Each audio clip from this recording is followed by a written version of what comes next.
우리가 그것을 기념하는 것은 우리 교회가 역사 공간에 실제하는 교회라는 의미가 있습니다. 그게 무슨 얘기냐? 뭐 이념으로 존재하는 것도 아니고 또 그냥 단순히 우리가 어떤 문서상으로만 우리가 기록되어진 것도 아니고 그 안에는 사람들의 삶이 녹아져 있고 그 삶을 통해서 그리스도의 복음을 그렇게 우리가 간직하고 또 전파했던 역사가 있다는 것입니다.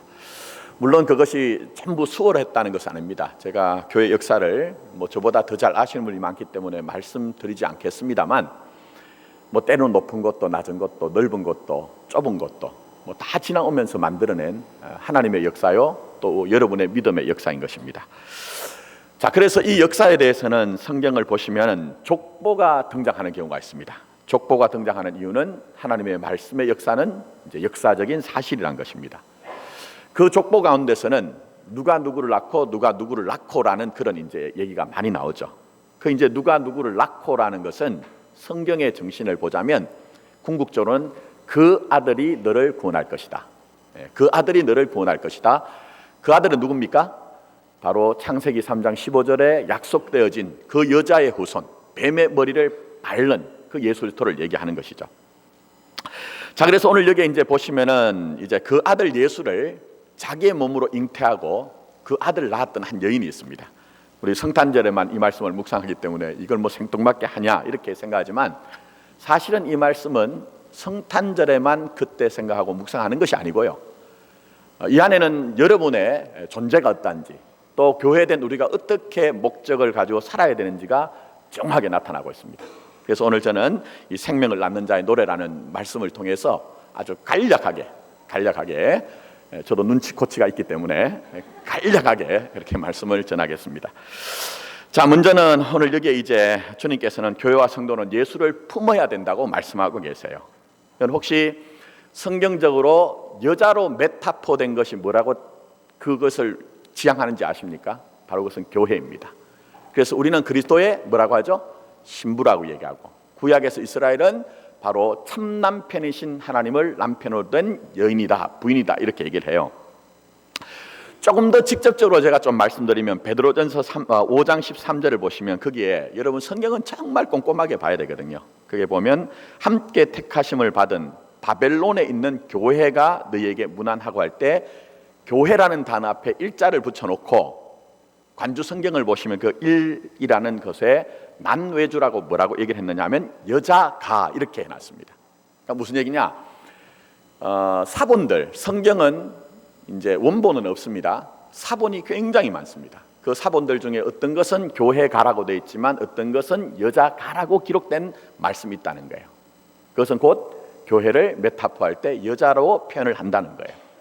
제가 이런 것들을 성경에서 전부 다 끄집어내서 여러분을 설득하거나 이해시킬 그런 시간은 없고, 자, 그렇다면 이 마리아, 예수님을 품고 예수님을 낳았던 이 여인인 마리아는 곧 교회요 여러분 자신을 상징할 수가 있다는 거예요. 자, 그러면 마리아가 예수님을 품었던 것처럼 우리도 예수님을 품고 예수님을 우리가 잉태하는 자가 돼야 됩니다. 물론 이 말은 우리가 실제적으로 그렇게 된다는 것이 아니고 우리가 그것을 통해서 상징되어진 메타포되어진 것으로 말미암아 정말 여러분들 안에 예수를 품는, 예수를 잉태하는 역사가 있어야 된다는 거예요. 만약 그렇지 않으면 자칭, 타칭, 자기 스스로 교회라고 한다 할지라도 그것은 하나님이 인정하지 않는다는 거예요. 자, 그러면 우리가 어떤 것들이 예수를 품는 일들이 있을까? 성경에 여러 가지를 이제 우리에게 드러내고 있지만 한 가지만 말씀드립니다. 바로 빌립보서 2장 5절부터 너희 안에 이 마음을 품어라. 곧 뭐라고 했죠? 그리스도 예수의 마음이니. 그러니까 예수의 마음을 품으라는 거예요. 예수의 마음. 자, 그러면 예수의 마음이 무엇입니까? 그는 근본 하나님의 본체시나 하나님과 동등됨을 취할 것으로 여기지 아니하시고, 이 마음이 바로 예수의 마음이에요. 오히려 자기를 비워 종의 형체를 가지사 사람들과 같이 되셨고, 이것이 바로 예수의 마음이에요. 사람의 모양으로 나타나사 자기를 낮추시고 죽기까지 복종하셨으니 곧 십자가의 죽으심이라. 이게 바로 예수의 마음이죠. 이걸 한마디로 얘기하면 바로 자기 부인과 자기 십자가를 지는 마음이 바로 예수의 마음인 거예요. 그래서 여러분, 우리가 점점 예수님을 믿어가면서 신앙생활이 깊어지면 깊어갈수록 우리가 우리 속에서 일어나는 일들이 뭐가 돼야 되느냐? 자기 부인과 자기 십자가를 지는 일들이 돼야 되는 것입니다.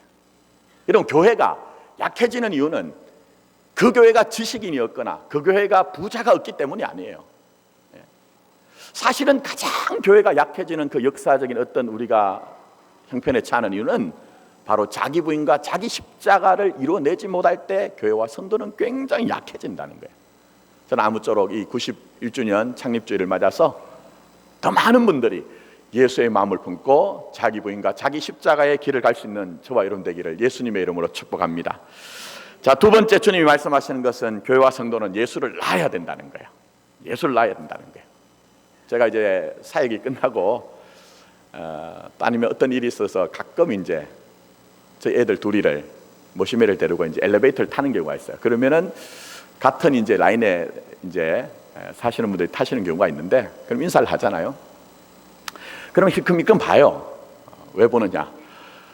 남자 3명이 똑같이 생겼거든요. 풀빵같이 생겼거든요. 그 당연히 알 것인데 저한테 웃으면서 하시는 말씀이 아유 부자지간이신 모양이죠. 예, 맞습니다. 여러분, 아버지와 아들은 부모와 자식은 닮을 수밖에 없어요. 닮아야 되는 거예요. 여러분, 오늘 여기 보십시오. 마리아가 예수님을 낳았는데 그 예수님은 사실은 아버지를 닮은 것이 아니라 삼위일체라고 해서 그 아버지 하나님의 전부인 것이죠. 그래서 여러분 아시는 것처럼 요한복음 14장 보시면 빌립이 주여 우리에게 아버지를 좀 보여주세요 이렇게 얘기를 하니 주님께서 하셨던 말씀이 뭡니까? 네가 나를 알지 못하느냐? 나를 본 자는 누구를 보았다고요? 아버지를 보았느니라. 물론 죄가 많고 허물이 많고 연약함이 많은 우리가 어떻게 아버지의 전부를 우리가 발현하고 표현할 수가 있겠습니까? 그러나 우리가 부족하고 연약하다 할지라도 교회는, 성도는 그를 통해서 예수를 품었다면, 예수를 잉태했다면 누구를 나타내야 되죠? 예수를 나타내야 되는 거예요. 곧 그 말은 아버지 하나님의 영광을 나타내고 아버지 하나님의 존귀함을 나타내고 아버지 하나님의 일하심을 나타내는 것이 교회라는 거예요, 여러분. 그렇기 때문에 우리가 다시 한번 잘 생각할 것은 바로 이 길을 가는 것이 교회라는 거예요. 이 길을 가는 것이 성도라는 것입니다. 자, 특별히 오늘 말씀 보시면 사실은 이 말씀은 오해를 하면은 굉장히 이제 액면가 그대로 받아들이면 어려운 말씀입니다. 그래서 한 절 한 절 말씀을 묵상해야 되지만 그렇게 하지 않고 한마디로 말씀을 드리면, 오늘 여기 말씀 보시면 마리아가 엘리사벳을 만나서 엘리사벳이 했던 얘기에 대해서 대답을 하는 장면인데요. 오늘 우리가 읽은 말씀 한마디로 얘기하면 뭐냐? 가치의 역전이에요. 예수가 내 안에 들어오고 내가 예수를 품게 되면 내가 예수를 낳게 되는데 그 일들이 어떻게 되느냐? 결국은 제가 오늘 1, 2, 3부 예배 때도 말씀드렸던 것처럼 가치의 역전이 일어난다는 거예요. 여러분, 세상의 가치가 뭡니까? 오늘 여기에 마리아가 노래하는, 마리아가 지금 송가를 부르는 송가의 내용이 뭡니까? 세상은 전부 다 힘 있는 자들이 득세하고 힘 있는 자들이 그것을 구현하고 힘 있는 자들이 그것을 발휘하는 세상이에요.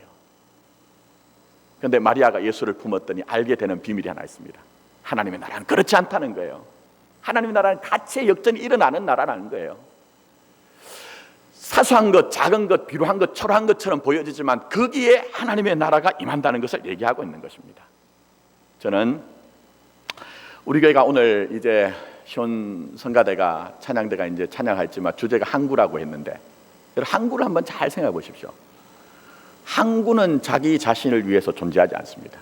항구는 거기에 있는 사람들, 드나드는 사람들, 또 드나드는 물류를 위해서 존재하는 것이죠.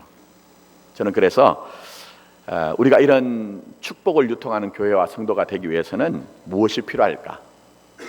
진짜 예수를 품고 예수를 남으로 말미암아 가치의 역전이 일어났으면 좋겠다는 겁니다.